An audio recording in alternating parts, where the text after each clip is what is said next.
ہم سارے جانتے ہیں کہ نبی صلی اللہ علیہ وآلہ وبارک وسلم نے مومن کے بارے میں کیا تعریف ارشاد فرمائی کہ مومن کیا ہے، مسلم کیا ہے، کہ جس کی زبان سے، جس کے ہاتھ سے دوسرے لوگ امن میں رہیں۔ پھر ہم نے چند دن پہلے ایک حدیث پڑھی تھی، یاد کریں کہ نبی صلی اللہ علیہ وآلہ وبارک وسلم نے ارشاد فرمایا کہ جب اللہ تعالیٰ کسی بندے سے محبت کرتا ہے تو جبریل امین کو بلا کر یہ پیغام دیا جاتا ہے کہ اے جبریل، میں فلاں سے محبت کرتا ہوں، لہٰذا تم بھی اس سے محبت کرو۔ پھر جبریل آسمان والوں کو یہ اعلان کرتے ہیں کہ اے اہل سما، اللہ تعالیٰ فلاں سے محبت کرتے ہیں، لہٰذا تم بھی اس سے محبت کرو۔ اہل سما بھی اس سے محبت کرتے ہیں، زمین میں اس کی مقبولیت رکھ دی جاتی ہے۔ اب اس حدیث کا اگلا جو حصہ ہے وہ بڑا اہم ہے، صحیح مسلم کے اندر ہی ہے کہ اسی طرح جب اللہ تعالیٰ کسی سے وہ اپنے آپ کو اس مقام سے نیچے گرا دیتا ہے اور اللہ تعالیٰ کی نفرت کا جب وہ بن جاتا ہے تو پھر اللہ تعالیٰ جبریل کو بلا کر فرماتے ہیں کہ میں اس کو پسند نہیں کرتا۔ پھر اسی طرح سے جبریل آسمان والوں کو سناتے ہیں، پھر اس کی جو ذات ہوتی ہے وہ لوگوں کے درمیان وہ ایک تماشا بن کے رہ جاتی ہے۔ اب ان ساری باتوں کے بعد نبی سرور عالم صلی اللہ علیہ وسلم کی جو آج کی جو ہم نے حدیث پڑھی ہے، مسند احمد میں بھی ہے اور امام طبرانی نے معجم کبیر میں نقل کی کہ مومن کو کیسا ہونا چاہیے۔ ایک طرف تو یہ ہے کہ اس کی زبان سے، اس کے ہاتھ سے دوسرے لوگ امن میں رہیں، اور دوسری طرف یہ ہے کہ جب وہ اللہ کا محبوب بن جاتا ہے، اہل سما بھی اس سے پیار کرتے ہیں، زمین والے بھی اس سے پیار کرتے ہیں، تو اس کو کیسا ہونا چاہیے؟ نبی سرور عالم صلی اللہ علیہ وآلہ وبارک وسلم نے فرمایا المؤمن مألف۔ ایک مختصر سا جملہ ہے یہ، المؤمن مألف، فرمایا مومن جو ہے وہ سراسر سراپا مرکز الفت و محبت ہوتا ہے۔ مألف کا معنی ہوتا ہے، یہ ظرف زمان ہے،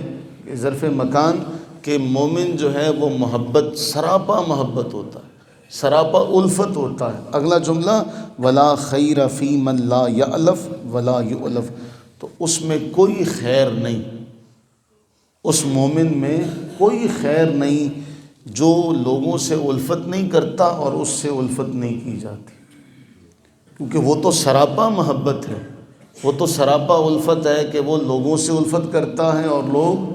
اس سے الفت کرتے ہیں، محبت کرتے ہیں۔ اب جب وہ اللہ تعالیٰ کا محبوب بن جاتا ہے اور اہل سما بھی اس سے محبت کرتے ہیں تو وہ صفت اس کے اندر آ جاتی ہے، تو وہ تمام لوگوں کے لیے خیر و محبت کا مرکز بن جاتا ہے۔ ہر ایک سے اخلاق سے بات کرنا، ہر ایک سے محبت سے بات کرنا، یہ نہیں ہے کہ لوگوں میں مشہور ہو جائے اوہ اس کو تو بولنا نہیں آتا۔ لوگ بچ کر گزریں، بچے جو ہیں وہ بچ کر گزریں کہ گھر میں کوئی شخص داخل ہو تو لوگ، بچے جو ہیں وہ کونوں خدروں میں چھپ جائیں کہ بھئی یہ بس آ گیا ہے، اب ہمیں ڈانٹے گا۔ اگر ایسا کوئی بندہ ہے تو پھر وہ دیکھے کہ میں سراپا الفت نہیں ہوں، کہ اگر میں کہیں جاتا ہوں تو لوگ مجھ سے دور دور رہتے ہیں، کہ میں اس معاملے میں دیکھوں کہ اللہ کے نبی نے تو فرمایا اس میں کوئی خیر نہیں جس سے الفت نہ کی جائے، اور وہ الفت نہ کرے۔ اب ہم اس حدیث کو سن تو چکے ہیں، اب ہمیں ایسا بننے کی کوشش کرنی چاہیے کہ ہم جہاں جائیں وہاں لوگوں کی خواہش ہو کہ نہیں یار اس سے ملیں، اس کے پاس بیٹھیں۔ وہ ہے تو اردو کا ایک بڑا شعر ہے، مجھے صحیح یاد نہیں، کہ وہ سنا ہے جب وہ بات کرے تو اس سے پھول جھڑتے ہیں، چلو آؤ اس سے بات کر کے دیکھتے ہیں، اس طرح کا ایک شعر ہے۔ تو مومن کی تعریف ہی یہ ہے،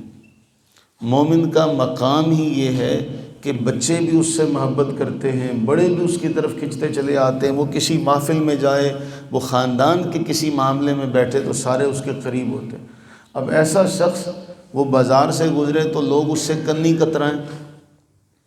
اس سے کوئی بات نہ کرے، اس سے کوئی سلام نہ لے، تو پھر وہ اس بات پر غور کرے کہ اللہ کے نبی نے مومن کی تعریف یہ کی ہے کہ وہ سراپا الفت ہے، وہ الفت کا گھر ہے، مسکن ہے، مألف، کہ وہ الفت کا گھر ہے، اس سے محبت پھوٹتی ہے۔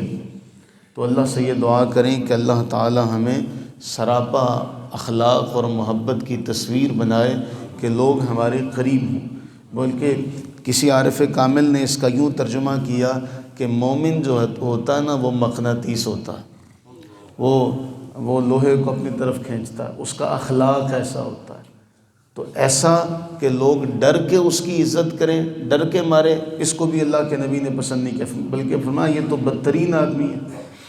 کہ اس کے شر سے اگر کوئی عزت کر رہا ہے، اگر ہمارے شر کی وجہ سے ہماری کوئی عزت کر رہا ہے تو پھر ہم میں کوئی انسانیت نہیں ہے۔ اصل معاملہ اور اصل محبت یہ ہے کہ مومن جو ہے وہ جہاں بیٹھے اس کی طرف لوگ کھنچتے چلے جائیں۔ اب اس ساری باتوں کو سننے کے بعد آج جو اللہ کے اولیاء جنہیں اس دنیا سے گئے ہوئے سالوں گزر چکے، ان کا کیا معاملہ؟ ان کی محبت ہے جو ایمان والوں کے دل میں ہے اور وہ ان کی طرف کھنچتے چلے جاتے ہیں۔ اللہ سے دعا کریں کہ اللہ تعالی ہمیں بھی سراپا الفت بنائے، ہمیں بھی سراپا اخلاق بنائے کہ ہماری طرف لوگ کھنچتے چلے آئیں۔ آمین ثم آمین۔